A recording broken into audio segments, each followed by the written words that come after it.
آج کر کے رکھ دیتے ہیں. فَأَثَرْنَ بِهِ نَقْعًا، اور ان کی تیز رفتاری کی وجہ سے گرد اڑتی ہے تو غبار چھا جاتا ہے. فَوَسَطْنَ بِهِ جَمْعًا، اور وہ لشکروں کے اندر گھس کے حملہ آور ہو جاتے ہیں. اِنَّ الْإِنسَانَ لِرَبِّهِ لَکَنُودٌ، بے شک انسان اپنے رب کا ناشکر ہے. اللہ تعالی نے محبوب کے غلاموں کے گھوڑوں کی قسم کی ہے. حضرت سیدنا عبداللہ ابن عباس رضی اللہ تعالیٰ عنہ فرماتے ہیں کہ یہ سورت مدنی ہے، اور مفسرین کی ایک جماعت کا خیال ہے کہ یہ سورت مکی ہے. راہ حق میں دوڑنے والے یہاں گھوڑے مراد ہیں یا اس سے اونٹ مراد ہیں، اس کے بارے میں مفسرین کی دو آراء ہیں. حضرت عبداللہ بن عباس رضی اللہ تعالیٰ عنہ حرم میں بیٹھے تھے. ایک شخص ان کے پاس آیا اور ان سے پوچھنے لگا یہ جو قرآن نے گھوڑوں کی قسم کی ہے تو اس سے کیا مراد ہے، عادیات سے کیا مراد ہے؟ تو فرمانے لگے کہ اس سے گھوڑے مراد ہیں جو راہ حق میں دوڑتے ہیں. تو وہ حضرت عبداللہ ابن عباس کے پاس سے اٹھا اور حضرت علی المرتضیٰ رضی اللہ تعالی عنہ کے پاس آ گیا. وہ اس وقت آب زمزم کے چشمہ کے پاس بیٹھے تھے. انہوں نے مولا کائنات سے اس شخص نے آ کے پوچھا کہ یہ جو عادیات ہے اس سے کیا مراد ہے؟ تو آپ نے پوچھا کیا میرے سے پہلے بھی آپ نے کسی سے یہ سوال کیا ہے؟ انہوں نے کہا کہ میں حضرت عبداللہ ابن عباس سے پوچھا ہے. تو کہا انہوں نے کیا جواب دیا؟ تو کہا انہوں نے کہا اس سے راہ حق میں دوڑنے والے گھوڑے مراد ہیں. تو کہا جاؤ انہیں میرے پاس بلا کے لاؤ. تو حضرت عباس حضرت علی المرتضیٰ کے پاس آئے. کہا کہ تم نے یہ کیسے کہہ دیا کہ اس سے گھوڑے مراد ہیں؟ یہ تو آیات نازل ہوئی ہیں مکے میں، اور کفر اور اسلام کی پہلی ٹکر بدر میں ہوئی ہے. تو بدر میں صرف دو گھوڑے تھے، ایک حضرت زبیر کے پاس، ایک حضرت مقداد کے پاس. تو یہاں گھوڑے مراد نہیں ہو سکتے، یہاں وہ اونٹ مراد ہے جو حاجیوں کے قافلے لے کر کے میدان کی طرف چلتے ہیں. اس پر علماء نے یہ اشکال بھی ظاہر کیا کہ اگر اس سے اونٹ مراد ہیں تو اونٹ کے پاؤں سے چنگاریاں تو نہیں نکلتی. تو کہا کہ جب بوجھ لے کے اونٹ دوڑتے ہیں، اس کا جواب دیا تو ان کے پاؤں تلے جب کنکر آ جائیں تو وہ کنکر اڑ کے اگر کسی چیز کو لگیں تو اس سے چنگاری نکلتی ہے، لہذا یہاں اونٹ بھی مراد ہو سکتے ہیں. لیکن جمہور مفسرین کا خیال یہ ہے کہ اس سے مراد گھوڑے ہیں جو راہ حق میں دوڑتے ہیں، سفر کرتے ہیں. تو محبوب کے غلاموں کے گھوڑوں کی قسم کی اگر آپ کی توجہ ہو تو بات قسم کی چلی.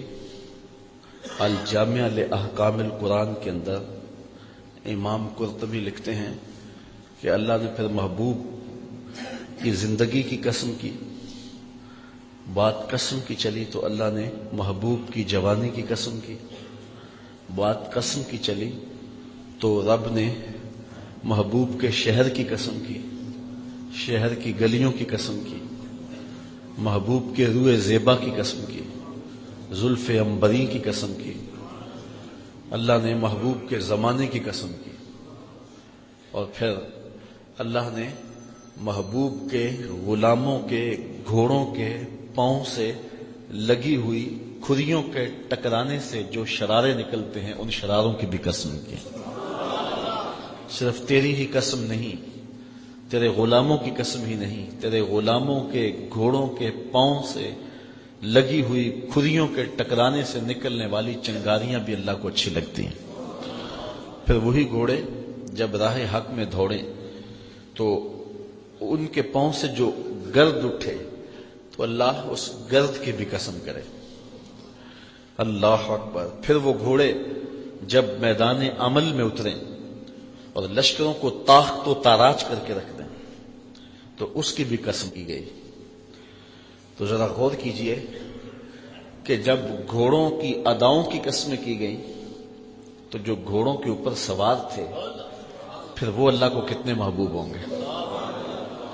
چونکہ یہ جو گھوڑوں کی صفتیں ہیں، جو دوڑتے ہیں تو سینوں سے آواز نکلتی ہے، اور پتھریلی زمین میں جاتے ہیں تو شرارے نکلتے ہیں، ریتلی زمین میں جائیں تو گرد اڑتی ہے، تو جب ان گھوڑوں کی اڑائی ہوئی گرد کے ذرے بھی رب کو اچھے لگے تو جو گھوڑوں کی پشت بیٹھ کے نبی کے دین کے لیے جان لڑا رہے ہیں تو ان صحابہ کی عظمت کا عالم کیا ہوگا اور ان کی رفعت کا عالم کیا ہوگا۔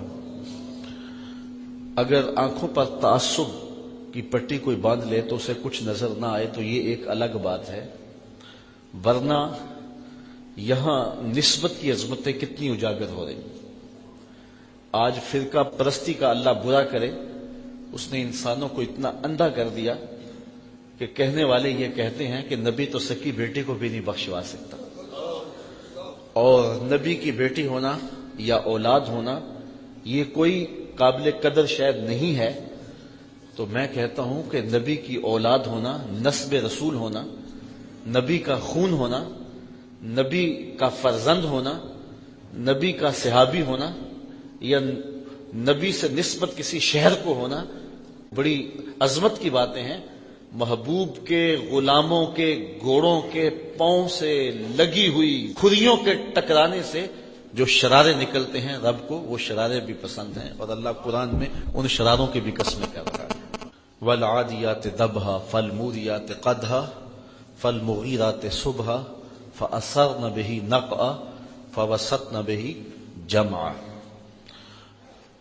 اچھا، بات قسم کی چلی تو یہ نسبتیں ہیں گھوڑوں کی، تو رب نے ان گھوڑوں کی اداؤں کی قسمیں کی ہیں، اس لیے کہ ان گھوڑوں کو نسبت ہے رسول اللہ کے اصحاب کے ساتھ، تو یہ ذات کے گھوڑے ہو کر کے بھی اللہ کو اچھے لگتے۔ اور آؤ ذرا 2 قدم آگے بڑھ جاؤ، یہ تو گھوڑے ہیں لیکن قرآن بتاتا ہے ذات کا کتا ہے، لیکن سنگ جڑ گیا ولیوں کے، اور اللہ نے اس کتے کے بیٹھنے کے سٹائل کو بھی قرآن میں بیان کر دیا۔ وَقَلْبُهُمْ بَاسِطٌ ذِرَاعَيْهِ بِالْوَسِيطِ، قرآن کہتا ہے سورہ کہف اٹھائے، ان کا کتا غار کے دھانے پر بازوں کو پھیلا کے بیٹھا ہوا ہے۔ میں آپ سے پوچھتا ہوں، قرآن مجید کا تو ایک ایک حرف اور ایک ایک لفظ حیات بخش ہے اور زندگی بانٹتا ہے اور ہمارے لیے سراسر ہدایت ہے، تو اس میں ہماری کیا رہنمائی ہے؟ اس میں قرآن نے ہمیں کیا ہدایت دی ہے؟ قرآن کا کیا پیغام ہے اس میں کہ کتے کے غار کے منہ پر بیٹھنے کے سٹائل کو، اس کی حیت جلوس کو بیان کیا گیا کہ یا اللہ قرآن تو صحیفہ ہدایت ہے اور قرآن تو نور و نکھت کا روشن حوالہ ہے، یہ تو زندگی گزارنے کا اسلوب دیتا ہے، یہ تو حیات بخش ہے، یہ تو ہدایت آفری ہے، تو اس میں ہمارے لیے کیا ہدایت ہے کہ کتے کے بیٹھنے کے سٹائل کو بیان کیا جا رہا ہے۔ کہا یہی تو بتانا چاہتا ہوں کہ ذات کا کتا بھی ہو، ولیوں کے سنگ جڑ جائے تو رب کو وہ بھی پیارا لگتا ہے، اس لیے کہ وہ میرے ولیوں کی سنگت میں آ گیا ہے۔ تو جو کتا ولیوں کی سنگت میں آ جائے وہ تو محبوب ہو جائے، اور جو انسان غوث اعظم کی چوکھٹ پہ بیٹھ جائے تو پھر اس کی عظمت کا عالم کیا ہوگا اور ان کی رفعتوں کا عالم کیا ہوگا۔ اللہ اکبر۔ اسی لیے میرے امام بولے، تجھ سے در سے سگ، اور سگ سے ہے مجھ کو نسبت، میری گردن میں بھی ہے دور کا ڈورا تیرا۔ تو یہ نسبتیں انسان کو قربت کی منزلیں دیتی ہیں۔ تو کہا قسم ہے گھوڑوں کی، بلکہ دیکھیے وہ چیونٹی جو حضرت سلیمان کے لشکر کو آتے ہوئے دیکھتی ہے، اور ادب سے بولتی ہے جلدی جلدی اپنی بلوں میں داخل ہو جاؤ، اللہ کے نبی کا لشکر بے خبری میں تمہیں کچل نہ ڈالے۔ تو اس نے احترام سے بات کی۔ امام رازی لکھتے ہیں ایک تو اس چیونٹی کو قیامت تک آنے والی چیونٹیوں کا سردار بنا دیا گیا، اور دوسرا رب نے قرآن میں 114 صورتیں ہیں، ایک صورت اس چیونٹی کے نام سے رکھ دی، سورۃ النمل۔ نمل عربی میں چیونٹی کو کہتے ہیں۔ یار قرآن کی صورت ہو اور رکھی یہ ہو چیونٹی کے نام پہ، کہا چیونٹی کو نہ دیکھو، دیکھو چیونٹی کی آنکھوں نے جمال کس نبی کا دیکھا ہے۔ اگر چیونٹی حضرت سلیمان کا دیدار کر لے اور ادب کے تقاضوں کو پورا کرے تو قرآن میں اس کے نام کی صورت ہوتی ہے، اور ایک عاشق زار جب رسول اللہ کی اداؤں پہ قربان ہو جائے تو رب قیامت کے دن اس کی کتنی ناز برداریاں کرے گا۔ تو کہا والعادیات ضبحا، قسم ہے تیز رفتار گھوڑوں کی، جب وہ دوڑتے ہیں تو ان کے سینوں سے آواز نکلتی ہے۔ فالموریات قدحا، اور وہی گھوڑے جب پتھریلی زمینوں میں جاتے ہیں تو ان کے پاؤں سے لگی ہوئی کھریوں کے ٹکرانے سے چنگاریاں نکلتی ہیں۔ فالمغیرات صبحا، اور صبح کے وقت وہ لشکروں کو تاخت و تاراج کر کے رکھ دیتے ہیں، اچانک حملہ کرتے ہیں۔ فاثرن بہ نقعا، اور پھر گرد اڑتی ہے۔ فوسطن بہ جمعا، اور وہ لشکروں کے اندر جو ہے وہ گھس جاتے ہیں اور لشکروں کو توڑ کے رکھ دیتے ہیں، ان کو تاخت و تاراج کر کے رکھ دیتے ہیں۔ یہ گھوڑوں کی 5 صفتیں بیان کرنے کے بعد جو جواب قسم ہے وہ کیا ہے؟ میں کہوں نا مجھے قسم ہے اللہ کی، مجھے قسم ہے جلالت والے رب کی، مجھے قسم ہے عرش کے مالک کی، تو آپ ایک دم الرٹ ہو جائیں گے کہ یہ قسموں پہ قسمیں کر رہا ہے تو کہنا کیا چاہتا ہے۔ تو قسم کے بعد جو بات کہی جائے اس کو جواب قسم کہتے ہیں۔ تو رب رب ہو کے قسمیں کر رہا ہے، اور قسمیں بھی گھوڑوں کی اداؤں کی۔ تو انسان کے کان کھڑے ہو گئے کہ ہمارا رب ہم سے کیا فرمانا چاہتا ہے کہ قسموں پہ قسمیں کی جا رہی ہیں اور گھوڑوں کی اداؤں کی قسمیں کی جا رہی ہیں۔ تو جواب آیا ان الانسان لربہ لکنود، بے شک انسان اپنے رب کا بہت ناشکر ہے۔ یہاں تھوڑی سی توجہ آپ کی چاہوں گا کہ گھوڑوں کی قسمیں کی گئیں، گھوڑوں کی اداؤں کی قسمیں کی گئیں، اور انسان کی مذمت کی گئی۔ یا اللہ، انسان کو ناشکرہ کہنا ہی تھا تو کسی اور موقع پہ کہہ لیا جاتا۔ ایک طرف گھوڑوں کی قسمیں، ایک طرف گھوڑوں کی اداؤں کی قسمیں، ایک طرف گھوڑوں کے سینوں سے نکلنے والی آواز بھی پیاری لگے، ایک طرف گھوڑوں کے پاؤں سے اڑنے والے غبار کے ذرے بھی اچھے لگے، ایک طرف گھوڑوں کے پاؤں سے لگی ہوئی کھریوں کے ٹکرانے سے نکلتے ہوئے شرارے بھی اچھے لگے، اور دوسری جانب انسان کو ناشکرہ کہا۔ تو انسان کو ناشکرہ کہنا تھا تو کسی اور موقع پہ فرما دیا ہوتا، لیکن انسان کو ناشکرہ گھوڑے کی قسمیں کر کے کہا، تو کہا یہی تو بتلانا چاہتا ہوں، اگر میرے رسول سے نسبت رکھیں تو ذات کے گھوڑے بھی ہوں تو وہ بھی پیارے لگے، اور اگر نسبت نہ رکھیں تو انسانیت نہیں ہے، اور وہ انسان ہونے کے باوجود اولئک کل انعام بل ہم اضل، کہا وہ چوپائے ہیں، چوپایوں سے بھی بدتر ہیں۔ اس لیے عزت اگر پانا چاہتے ہو تو میرے محبوب کی چوکھٹ پہ آ جاؤ، میرے محبوب سے نسبت ہوگی تو پھر تم جیسے بھی ہوگے تو تم عزت کی مسند پر بیٹھو گے۔ ابو لہب کو ابو لہب کیوں کہتے تھے؟ کہتے ہیں کہ اس کا رنگ شعلے کی طرح چمکتا تھا، قریشی النسل تھا، ہاشمی النسل تھا، اس وجہ سے اس کا رنگ شعلے کی طرح چمکتا تھا۔ ابو لہب اس لیے کہہ دیتے ابو لہب، لیکن ذلت کے گڑھے میں گر گیا اس لیے کہ نسبت میرے رسول سے نہ قائم ہو سکی۔ اور دوسری جانب رنگ کالا ہے، ہونٹ موٹے ہیں، ذات کا حبشی ہے، لیکن ممبروں میں بھی آج تذکرے بلال حبشی کے ہیں اور محرابوں میں بھی تذکرے بلال حبشی کے ہیں۔ تو یہاں ذات نہیں دیکھی جاتی، یہاں دیکھا جاتا میرے رسول سے نسبت کس کی ہے۔ اقبال یہ کس کے عشق کا فیض عام ہے، رومی فنا ہوا حبشی کو دوام ہے۔ میں اس بڑے مجمع میں اگر آپ سے پوچھوں کہ جب میرے حضور تشریف لائے تھے تو اس زمانے کے کیسر کا نام کیا تھا، تو شاید اس دور کے کیسر کا نام آپ نہ بتا سکیں۔ کسی کا تاریخ کا تازہ مطالعہ ہو تو وہ کوئی اس وقت اسے نام ذہن میں ہو تو وہ ایک الگ بات ہے، لیکن مجموعی طور پہ اس دور کے کیسر کا نام کسی کو نہیں آتا ہو۔ میں اگر پوچھوں کہ جب میرے حضور آئے تھے اس دور کے خاقان کا نام کیا تھا، اس دور کی طاقت تھی، لیکن آج اس دور کے خاقان کا نام کسی کو نہیں آتا ہوگا۔ میں پوچھتا ہوں جب میرے حضور تشریف لائے تھے تو اس دور کے کسرا کا نام کیا تھا؟ اس دور کا اوباما تھا، لیکن آج کسی کو اس دور کے کسرا کا نام نہیں آتا ہوگا۔ اور میں اگر اس مجلس میں موجود سب سے کم عمر کے بچے سے پوچھوں کہ میرے حضور کے مؤذن کا نام کیا تھا، تو وہ سر اٹھا کے بلال حبشی کا نام لے گا یا نہیں لے گا؟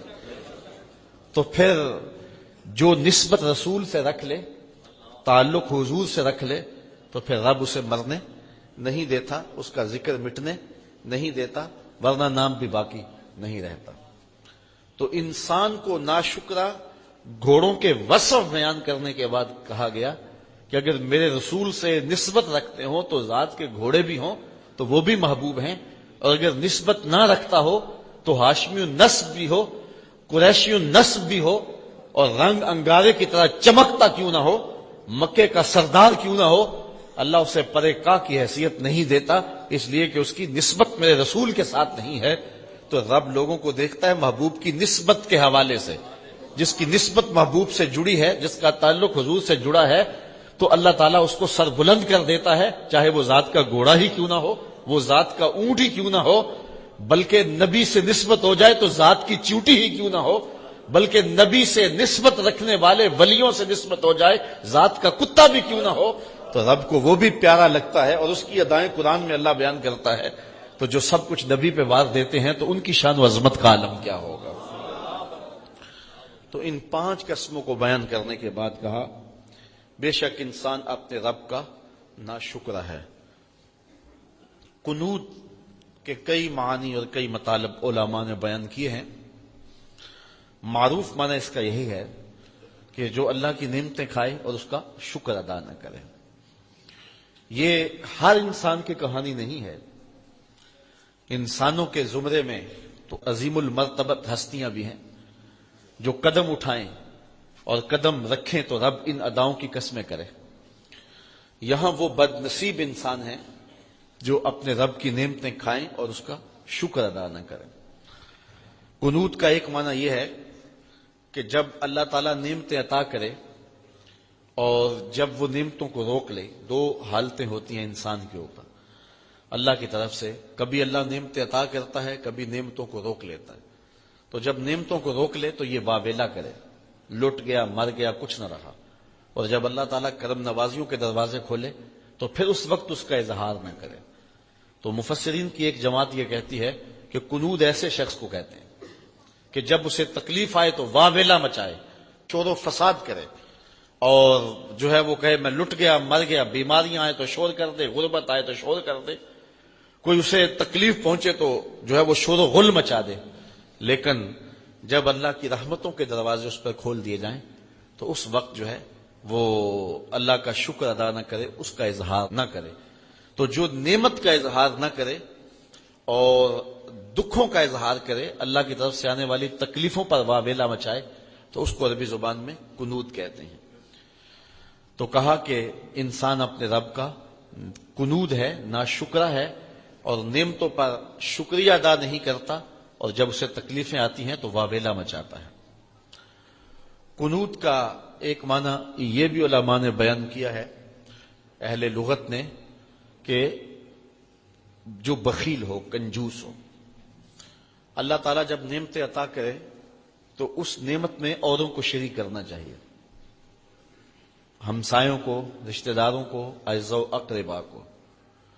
تو جو اپنی نعمتوں میں، اللہ کی عطا کردہ نعمتوں میں، وہ دولت کی صورت میں ہے، وہ علم کی صورت میں ہے، وہ عزت و شہرت کی صورت میں ہے، تو جو اللہ کی عطاؤں میں جو بندے پر مسلسل برسی ہیں تو اوروں کو شامل نہیں کرتا ہے تو وہ قنوت کہلاتا ہے۔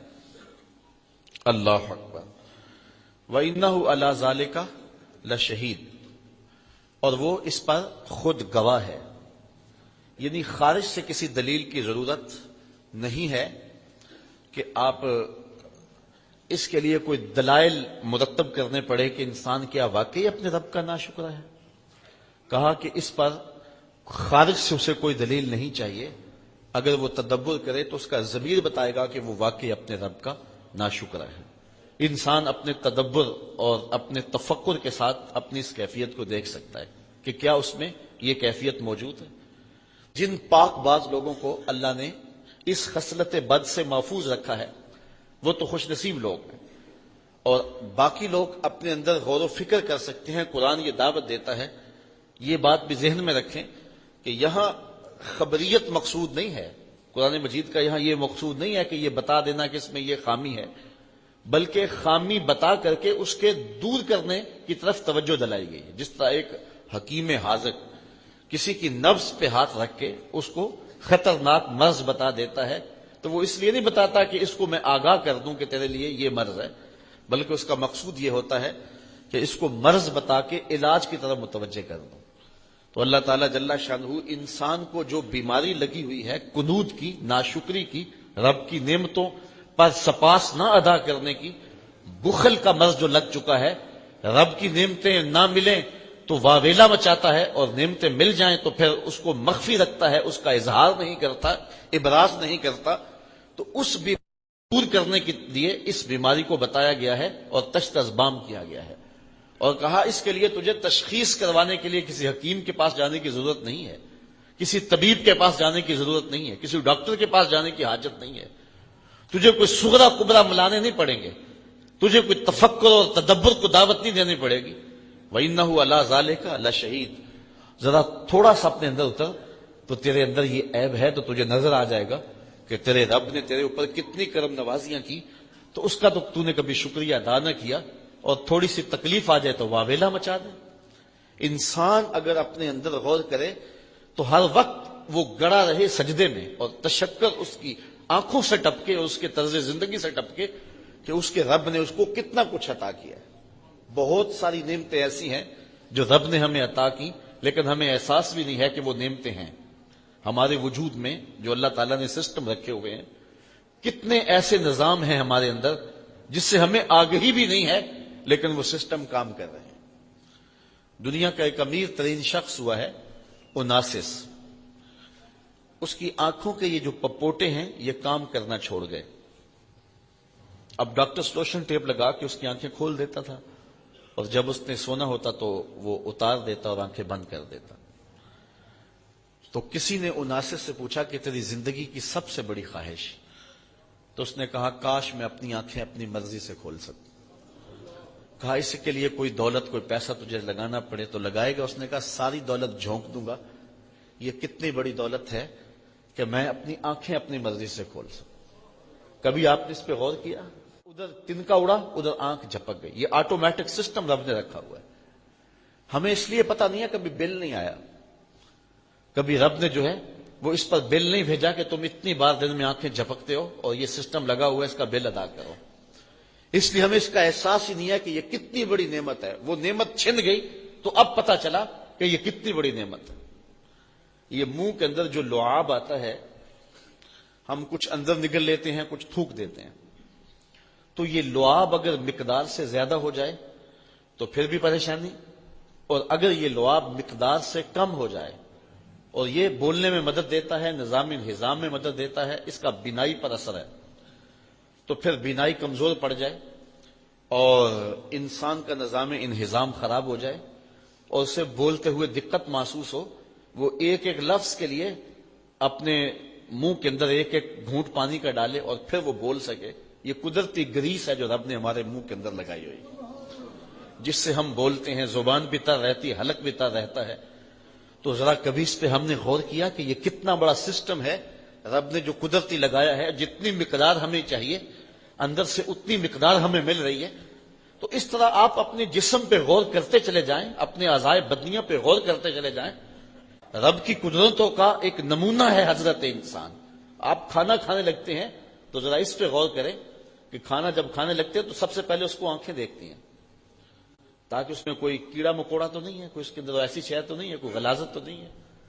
دوسرا مرحلہ ہاتھ چھوتے ہیں اس کو کہ اگر زیادہ گرم ہو یا زیادہ ٹھنڈا ہو تو پھر ہاتھ دوسرا فیصلہ دیتے ہیں، پھر اس کے بعد اس کو منہ کے قریب لاتے ہیں. تو قدرت نے جو سونگھنے کی قوت ہے وہ منہ کے قریب رکھی ہے کہ اگر وہ بدبودار ہو وہ آپ کا ناک بتا دے کہ اس کو نہیں کھانا. پھر اس کے بعد آپ نے زبان پہ رکھا، اگر وہ لذیذ نہیں ہے یا کڑوا ہے یا بد ذائقہ ہے تو زبان کہتے ہیں یہیں سے اگل دو. پھر اس کے بعد دانتوں سے پیستے ہیں کہ اگر اس کے اندر کوئی پتھر آ گیا ہے، کوئی ایسی سخت چیز ہے تو وہ یہاں سے اگل دیں. پھر اس کے بعد حلق سے نیچے اترتا ہے. تو ایک لقمہ منہ تک جاتے ہوئے کتنے مراحل طے کرتا ہے. اب کانوں کی جگہ اگر ناک رکھ دیا جاتا اور ناک کی جگہ کان رکھ دیے جاتے تو بتاؤ کہ لقمہ جب اٹھاتے تو محسوس ہی نہ ہوتا کہ یہ جو ہے وہ خوشبودار ہے یا بدبودار ہے. تو باسی بھی لوگ نگل لیتے. تو لیکن قدرت نے ناک کو منہ کے قریب رکھا ہے اس لیے کہ اس کی ضرورت یہاں زیادہ تھی. تو ایک لقمے کے اٹھانے سے لے کر کے اس کو منہ تک لے جانے تک، پھر زبان پر رکھنے سے لے کر کے چبانے تک انسان کتنے مراحل سے گزرتا ہے. یہاں ایک جملہ اور کہنا چاہتا ہوں کہ رب نہیں چاہتا کہ اس کے پیٹ کے اندر کوئی غلط لقمہ چلا جائے. پہلے دیکھ لے غلاظت تو نہیں، پھر چھو لے زیادہ گرم تو نہیں، پھر سونگھ لے بدبودار تو نہیں، پھر چکھ لے بد ذائقہ تو نہیں، پھر پیس لے کہ سخت تو نہیں ہے. جو رب یہ نہیں چاہتا کہ ایک لقمہ بھی غیر مناسب اس کے پیٹ میں چلا جائے، وہ رب کیسے چاہے گا کہ اس کے پیٹ میں حرام بھر جائے اور یہ جہنم کی آگ خریدتا رہے. تو اللہ تعالیٰ نے حضرت انسان کو یہ تدبر کے لیے سب کچھ دیا ہوا ہے، لیکن انسان ناشکر ہے اور وہ اپنے رب کی نعمتوں پر شکر ادا نہیں کرتا. وہ یہ سسٹم دیکھیں آنکھوں کا جو رب نے لگایا ہے، یہ کانوں کا سسٹم جو رب نے لگایا ہے. یار جس طرح کی ہمارے منہ میں زبان ہے، اس سے بڑی زبان تو گائے کے منہ میں ہے، اس سے تو بڑی زبان اونٹ کے منہ میں ہے، لیکن وہ معافی ضمیر کو نوکے زبان پہ نہیں لا سکتے. اور حضرت انسان جب بولتا ہے تو پھول جھڑتے چلے جاتے ہیں اور موتی گرتے چلے جاتے ہیں. انسان ذرا دیکھ تیری نوکے زبان پہ نغمے کس نے رکھ دیے، اور تیرے کانوں کے اندر جو ہے وہ بجلیاں کس نے بھر دی، تیری آنکھوں کے اندر جو ہے وہ بصیرت اور بصارت کے اجالے کس نے رکھ دیے. تو انسان ذرا تدبر کرے، انسان ذرا غور کرے تو اپنے رب کا نافرمان نہیں ہو سکتا. لیکن جب یہ ان نعمتوں کے ہونے کے باوصف ان کا شکر ادا نہ کرے تو اللہ فرماتا مجھے تم اچھے نہیں لگتے، مجھے محبوب کے غلاموں کے گھوڑے اچھے لگتے ہیں. اور اب ان کی قسمیں کر کے انسان کو جھنجھوڑ رہا ہے کہ اگر تم اچھی راہوں کے مسافر بن جاؤ گے تو تم مجھے کیوں اچھے نہیں لگو گے، تمہیں تو میں نے اپنے دستے قدرت سے بنایا. حضرت انسان کو اللہ نے اپنے دستے قدرت سے بنایا ہے اور یہ کائنات کا شاہکار ہے. پوری کائنات کا چرخ انسان کے گرد گھومتا ہے اور پوری کائنات کا مقصود انسان ہے. اے تماشا گاہ عالم روئے تو کجا بہرے تماشا می روی، ساری کائنات اس کے گرد گھومتی ہے. تو اگر یہ اچھا نہ رہے تو پھر اس پہ غصہ بھی بڑا ہے اور وہ غصہ دہتی ہوئی آگ کی صورت میں، جہنم کی صورت میں نمودار ہوگا اور اس کو وہاں ڈال دیا جائے گا. اور اگر یہ رب کی فرما برداری میں زندگی گزار دے پھر رب اس کی اداؤں اور اس کے اندازے زندگی کی قسمیں کیا، اس کے گھوڑوں کی اداؤں کی قسمیں بھی کرے گا. تو یہاں عقل مندوں کے لیے سمجھنے کے لیے بہت کچھ ہے کہ انسان رب کا ناشکرا نہ بنے بلکہ رب کی نعمتوں پر اس کا شکر گزار ہو جائے. اور ارشاد فرمایا لئن شکرتم لازیدنکم، اگر تم رب کی نعمتوں کا شکریہ ادا کرو گے تو وہ تمہیں نعمتیں اور زیادہ عطا فرمائے. اس لیے جو حالت ہو بندے کی اس پر ناشکری کا اظہار نہ کرے، بے صبری کا اظہار نہ کرے. اللہ نے اگر کسی بندے کو دنیاوی مال و دولت کم دی ہے تو یہ اللہ جانتا ہے کہ اس کو کیوں کم دی ہے، اور اگر کسی کو زیادہ دی ہے تو یہ رب کا فیصلہ ہے اور رب کا علم ہے کہ اس کو زیادہ کیوں عطا کیا ہے. کتنے لوگ ہیں کہ بہت شدید محنت کرتے ہیں لیکن مال و دولت نہیں پا سکتے، اور کتنے لوگ ہیں کہ وہ مٹی کو ہاتھ لگائیں تو سونا بن جاتا ہے. تو اس میں بندے کا اختیار نہیں ہے، اس میں رب تعالی جل شانہ اور اس کی کرم نوازیوں کے رنگ ہیں.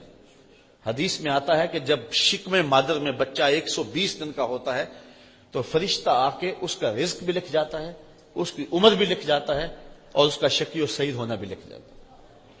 تو جب رزق ہمارا لکھ دیا گیا، مقسوم ہمارا طے شدہ ہے اور قلم خشک کر دیا گیا، تو ہمیں پھر اپنی زندگی کے مقصد کی طرف توجہ کرنی چاہیے. ساری زندگی اس ادھیڑ بن میں گزر جاتی ہے کہ کھائیں گے کیا، پیئیں گے کیا، پہنیں گے کیا، اور یہ ذمہ میرے رب کا ہے. خام خواہ کی مشقت اٹھانے کی کیا ضرورت. وما من دابۃ فی الارض الا علی اللہ رزقها، اللہ ارشاد فرماتا ہے زمین پہ چلنے رینگنے والی کوئی چیز نہیں جس کا رزق اللہ کے ذمہ کرم پہ نہ ہو۔ تو یہ تو اس نے اپنے ذمہ کرم پہ لیا ہوا ہے۔ اگر تمہارے پاس رزق تھوڑا ہے تو اس پہ پریشان ہونے کی ضرورت نہیں، اس پہ بھی رب کا شکر ادا کرو۔ سنو ایک حدیث، سیدنا علی المرتضیٰ رضی اللہ تعالی عنہ فرماتے ہیں کہ میرے حضور نے ارشاد فرمایا کہ جو اللہ کے دیے گئے تھوڑے رزق پہ راضی ہو گیا، اللہ قیامت کے دن اس کے تھوڑے عملوں پہ راضی ہو جائے گا۔ اللہ فرمائے گا میرے بندے تو ضرورت مند تھا، تجھے 3 وقت کے لیے روزی چاہیے تھی، تجھے پہننے کے لیے گرمی سردی میں لباس چاہیے تھا، تجھے بچوں کے لیے دودھ چاہیے تھا، تجھے بچوں کے لیے دوا چاہیے تھی، تجھے جو ہے وہ بیٹیوں کے لیے جہیز چاہیے تھا، تجھے رہنے کے لیے سر چھپانے کے لیے چھت چاہیے تھی، مکان چاہیے تھا، لیکن تو کتنا شکر گزار تھا کہ اس پہ بھی راضی ہو گیا۔ تو ضرورت مند ہو کے میری تقسیم پہ راضی ہو گیا، اور مجھے تو تیرے عملوں کی لوڑ بھی نہیں ہے نا، تو میں رب ہو کے تیرے اوپر راضی ہوں۔ تو بتاؤ کہ سودا کتنا سستا ہے۔ اللہ اکبر۔ تو فرمایا جو اللہ کے دیے گئے تھوڑے رزق پہ راضی ہو گیا، اللہ قیامت کے دن اس کے تھوڑے عملوں پہ راضی ہو جائے۔ اللہ اکبر۔ تو انسان جب اس طرف اپنا رخ کر لیتا ہے پھر اس کی زندگی سکھ میں آ جاتی ہے۔ امام غزالی نے ایک بڑی پیاری بات لکھی، آپ فرماتے اس دنیا میں سب سے زیادہ دکھی شخص کون ہے اور سب سے زیادہ سکھی کون ہے؟ یہ فلسفہ آپ نے بیان کیا، نتیجہ سنا رہا ہوں۔ امام غزالی نے تو کئی صفحات پہ بحث چھیڑی، پھر اس کو سمیٹا اور نتیجہ نکالا۔ میں 2 لفظوں میں آپ کو بتا رہا ہوں۔ امام غزالی فرماتے ہیں اس دنیا کے اندر سب سے زیادہ دکھی مرض جو ہے وہ حسد کا مرض ہے۔ یہ ہر وقت سلگتا رہتا ہے اور ایسا مرض ہے کہ جس کا علاج بھی کوئی نہیں۔ شیخ سعدی فرماتے ہیں ایک ہی علاج ہے، بمیر حسود کی رنجیز کہ بجز مرگ علاج نیست، اے حاسد تو مر ہی جا، تیرا علاج اس کے علاوہ کوئی اور ہے ہی نہیں ہے۔ تو کہتے ہیں سب سے دردناک مرض جو ہے وہ حسد ہے، اور سب سے سکھی زندگی کس کی ہے؟ فرمایا جو اللہ کی عطا پر قناعت کر لے کہ مالک جو تو دیا ہے میرے لیے مناسب تھا اسی لیے تو دیا، میری ضرورتوں کو مالک جتنا تو جانتا میں تو نہیں جانتا۔ تو بندہ جب رب کے دیے پر قناعت کر لیتا ہے، حضرت امام غزالی فرماتے ہیں اس سے زیادہ سکھی زندگی نہیں گزر سکتی، اور جو حسد میں مبتلا ہو جاتا ہے اس سے بڑی دکھی زندگی نہیں گزر سکتی۔ تو کہتے ہیں زندگی گزارنے کا گر سیکھ لو کہ جو ہے وہ قناعت کو اختیار کر لو۔ جو اللہ کی طرف سے مل جائے، وہ ایک رقشے کے پیچھے لکھا تھا مل جائے تو روزی، نہ ملے تو روزہ۔ تو اللہ تعالیٰ جل شانہ اگر قناعت کی دولت دے دے تو یہ بہت بڑی دولت ہے۔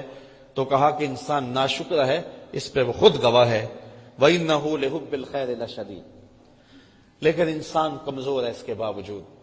یہ ان انسانوں کی بات کر رہے ہیں جن کا باطن مضبوط نہیں ہے۔ کہا وَإِنَّهُ لِحُبِّ الْخَيْرِ لَشَدِيدٌ، یہ دولت کی محبت کے اندر بہت سخت ہے۔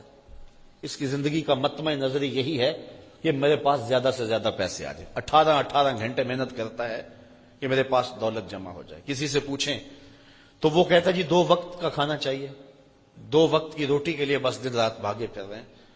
تو میاں پیٹ تو جو ہے وہ 2 روٹیاں صبح مانگتا ہے، 2 شام مانگتا ہے، یہ پیٹ کے لیے اتنا تردد نہیں ہے۔ میرے حضور نے ارشاد فرمایا 2 پہاڑوں کے درمیان جو وادی ہے اگر وہ سونے سے بھری ہوئی ابن آدم کو دے دی جائے تو یہ کہتا ہے ایک اور مل جائے۔ تو اس کو 2 وادیاں دے دی جائیں تو یہ آرزو کرے گا اس کو ایک اور مل جائے۔ تو اس لیے شیخ سعدی بولے پیٹ بھر جاتا ہے لیکن آنکھ نہیں بھرتی۔ کوزائے چشم حریصاں پر نشد تاش صدف کانے نشد پر در نشد۔ حریص کی آنکھ کا پیالہ نہیں بھرتا، اس کو 2 چیزیں بھرتی ہیں، ایک قبر کی مٹی اور ایک صبر کا پانی۔ اب یہ مل جائے، قناعت کی دولت مل جائے تو زندگی سوکھی، ورنہ ساری زندگی اذیت میں گزر گئی۔ ایک کروڑ پتی ہے، وہ ارب پتی ہونے کے چکر کے اندر گھلتا رہتا ہے۔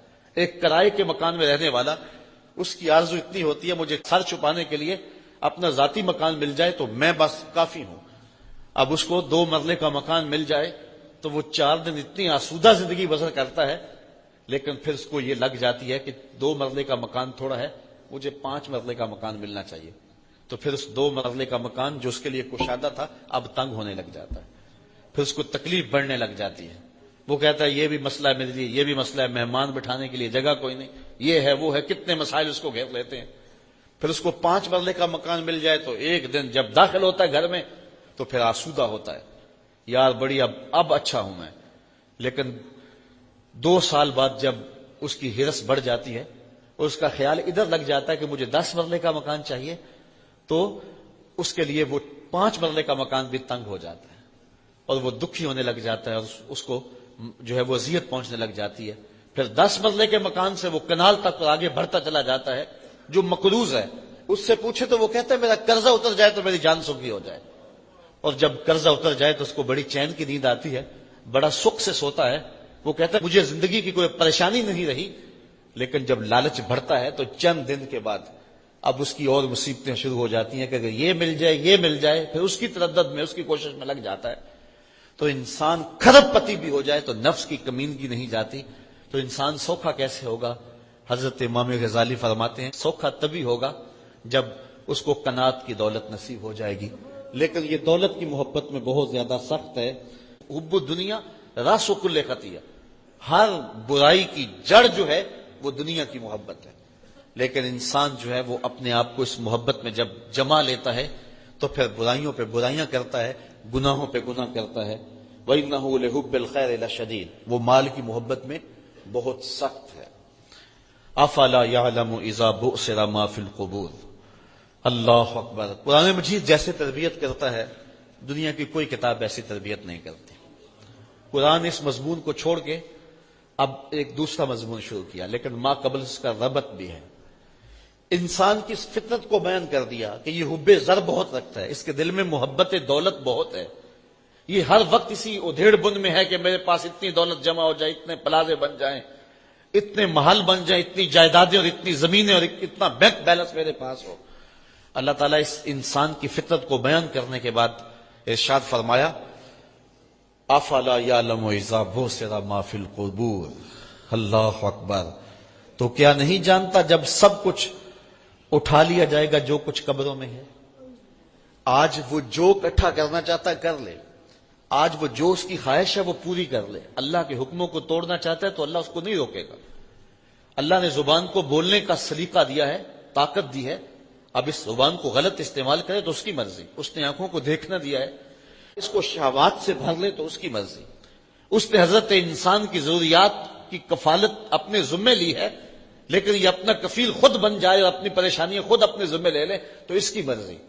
اور یہ خرید لے دولت اور خرید لے دنیا اور یہ خواہشات کی انبار لگا دے.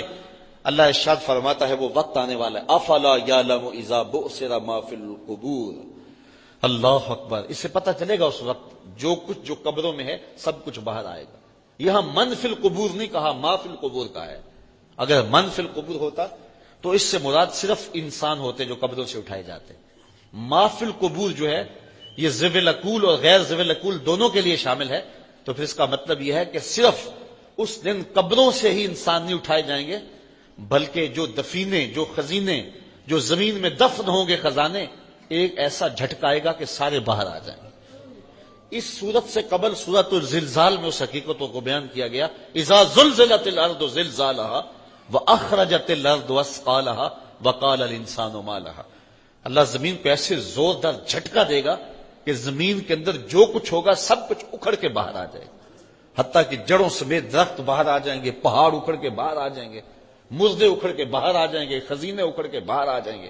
زمین اپنے سارے خزینے باہر اگل دے گی اور زوردار اتنا جھٹکا ہوگا کہ پہاڑ سے ٹکرا جائیں گے اور اتنے زوردار انداز میں ٹکرائیں گے کہ جس طرح سرمے کے ذرے ہوتے ہیں اس سے بھی زیادہ باریک ذروں میں تبدیل ہو جائیں گے. اور اس طرح حبا منصورہ کی طرح. یہ کبھی آپ نے دیکھا ہو کہ کمرہ تاریک ہو اور روشن دان تھوڑا سا کھلا ہو تو باہر سے روشنی اندر آ رہی ہو تو اس روشنی کی لکیر میں آپ کو باریک باریک ذرے اڑتے نظر آتے ہیں. ان کو عربی میں حبا منصورہ کہتے ہیں. اللہ تعالیٰ سورہ واقعات کے اندر ارشاد فرماتا ہے کہ قیامت کے دن پہاڑ جب ٹکرائیں گے تو حبا منصورہ کی طرح اڑتے پھریں گے. یہ کوہ ہمالیہ، یہ بڑے بڑے پہاڑ اس قدر باریک ذروں میں تقسیم ہو جائیں گے تو وہ ایک زوردار جھٹکا ہوگا جس سے زمین اپنا سب کچھ باہر پھینک دے گی اور زمین کا پیٹ خالی ہو جائے گا. اللہ اکبر. فرمایا افلا یعلم اذا بؤثر ما فی القبور. اس وقت پتہ چلے گا جب زمین اپنے سارے خزانے باہر اگل دے گی اور انسان قبروں سے باہر آ جائیں گے. یہاں سید قطب نے بڑی خوبصورت بات لکھی. اس نے کہا بوسرا کا جو سوتی کمایا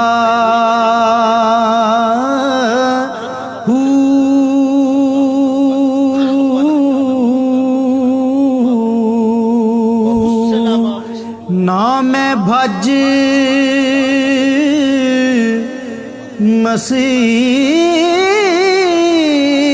مسیتی وڑیا نا تسبہ انہیں بھی ظاہر کر دے گا تو پھر باقی بچے گا کیا. تو آج زندگی گزارتے ہوئے احتیاط کرنی چاہیے. قرآن کی یہ آیت ہمیں بتاتی ہے کہ قیامت کے دن اللہ ہر شے تشت ازبام کر دے گا. اے داور حشر میرا نام آیا اعمال نہ پوچھ. اس میں کئی پردہ نشینوں کے بھی نام آتے. وہ حسلا ما فی الصدور.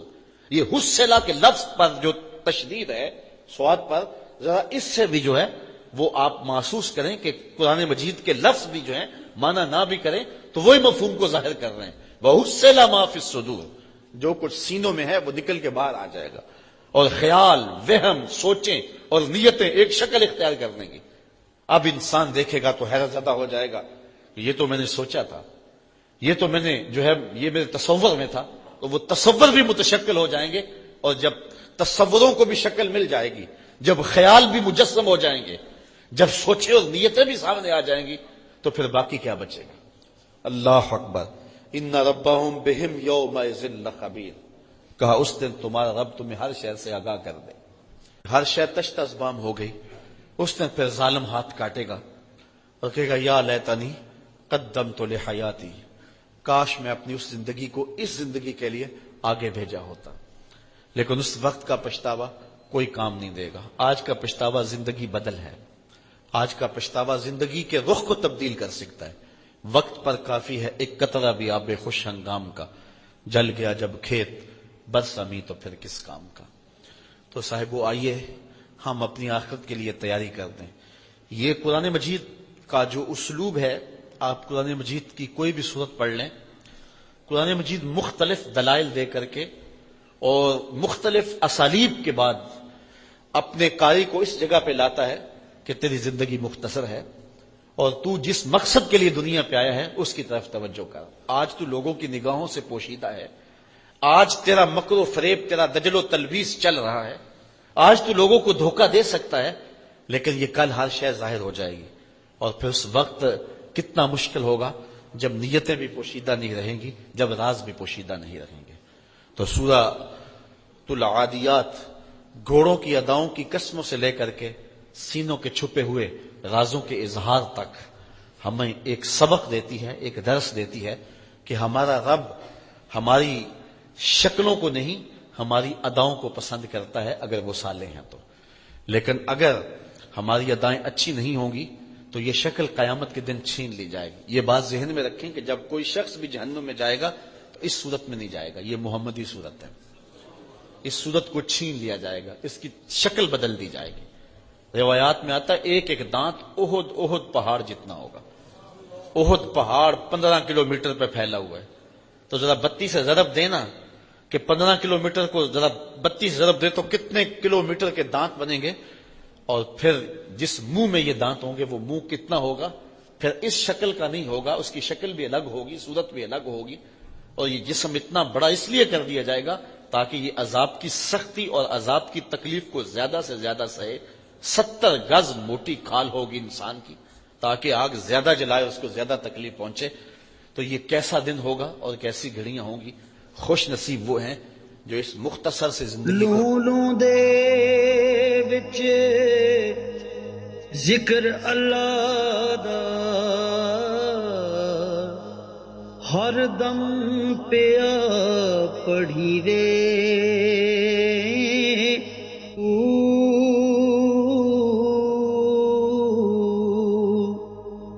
ظاہر باطن